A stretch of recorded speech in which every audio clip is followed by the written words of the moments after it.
Well, good afternoon. Hope you're all keeping yourselves well. Today I wanted to have a chat with you about a few things that the organ and keyboard world seem to be moving towards, and I don't like it. So I thought I'd just ask and see what your thoughts are on the matter. It seems to be a case that keyboards, in general, sort of the market, appear without actually having really any full final thought put to it. Why am I saying this? Because I've seen a couple of instruments that came out on the market. They appeared lovely, great. Everything was nice and rosy. And then there was an update. And then in the update, what they seem to do is put hidden features. So, for example, I'm just using an example here. My button over here would be dual action. So I'd have to push something like a shift button and then that button to find out what it did. Now, this is all well and good. And yeah, okay, I know they're updating the instruments. And I know that there are features that maybe they think, oh, damn, we should have put this on here. But putting it behind an existing button as a hidden feature, to my mind, is absolutely ridiculous. Because apart from anything, when you're performing, if you want to hit this button, you've got to hold two buttons down. Okay, not a problem for most of us. But the thing is, are you remembering exactly where these buttons are? Because, I mean, don't get me wrong, I'm not going senile, at least I don't think I am. But the majority of companies, or certainly two that I'm aware of so far, are starting to put things behind other buttons. Which means that if you're actually trying to do something, where is this live performance idea going? Because you can't do it. Yesterday I made a video and it was just simply me sat down playing. And the thing with this particular product, and I am not saying that this is particularly better than everything else. I mean, obviously I am more in favour of this because this keyboard does what it says on the buttons. It doesn't have anything hidden. Whereas some of these instruments now, you have a shift button and you're trying to remember where have they put this feature or what button did they put that on? And if I hold this button, and this is whilst you're supposedly playing live. So the whole ability to perform while you're sort of not worrying about other buttons and things to push is becoming limited. So you're in a scenario, for example, right, okay, I've gone in here. I mean, this is the nice thing with Genos, is that there are no functions where you think, oh Christ, where's this going to be? Where's that? And where did I put this? You simply, with this, for example, if I want to turn off a particular style channel, just tap it and I can turn them off in front of the screen. So for this particular style, it's a really nice,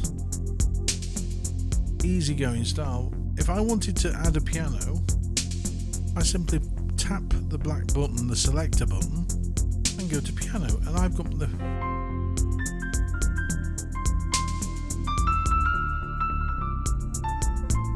And if I want to adjust reverb, there's a dial, I can adjust the reverb.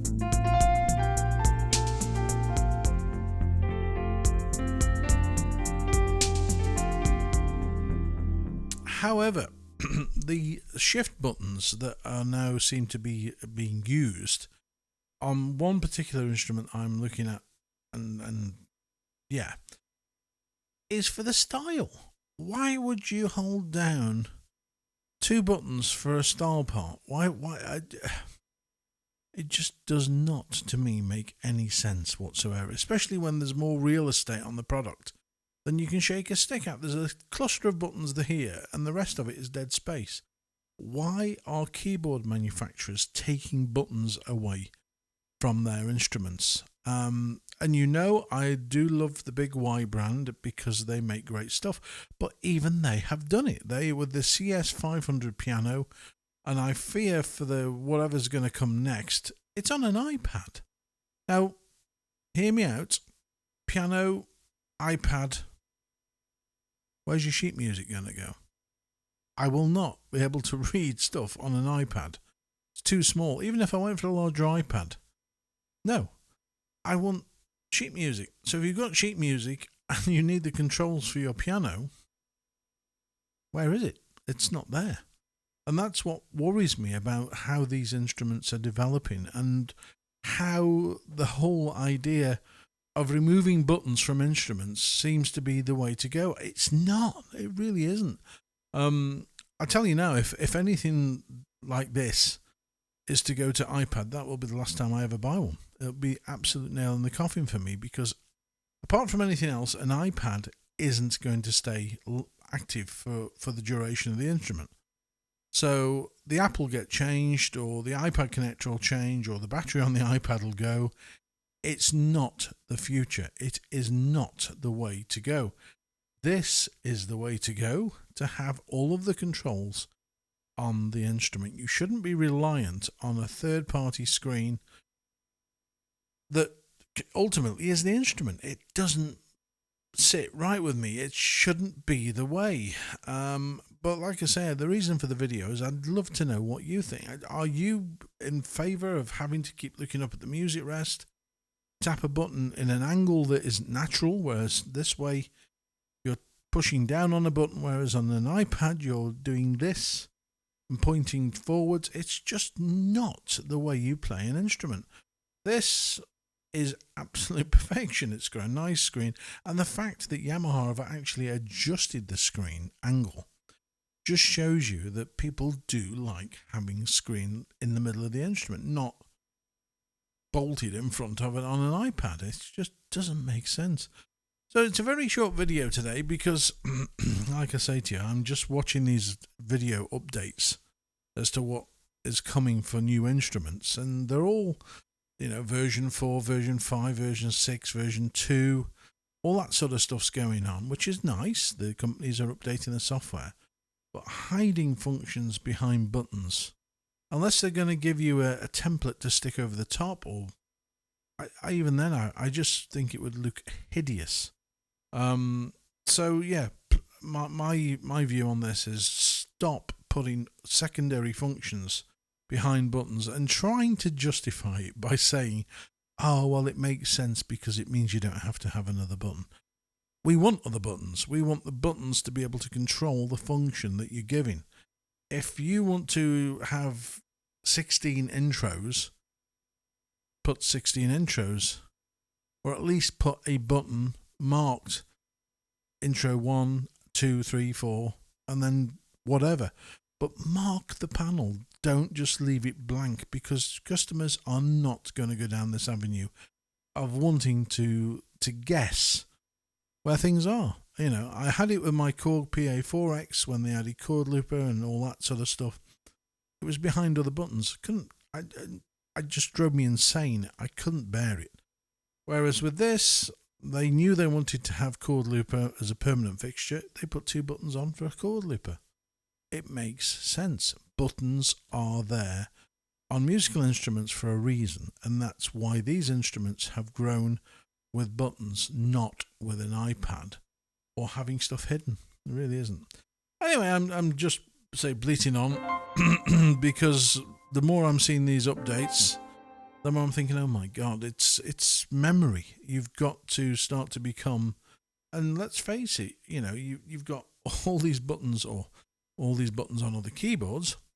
You're going to have to think, well, hang on a minute, where did they put this? And what do I hold down and what don't I hold down? It doesn't work. It really doesn't.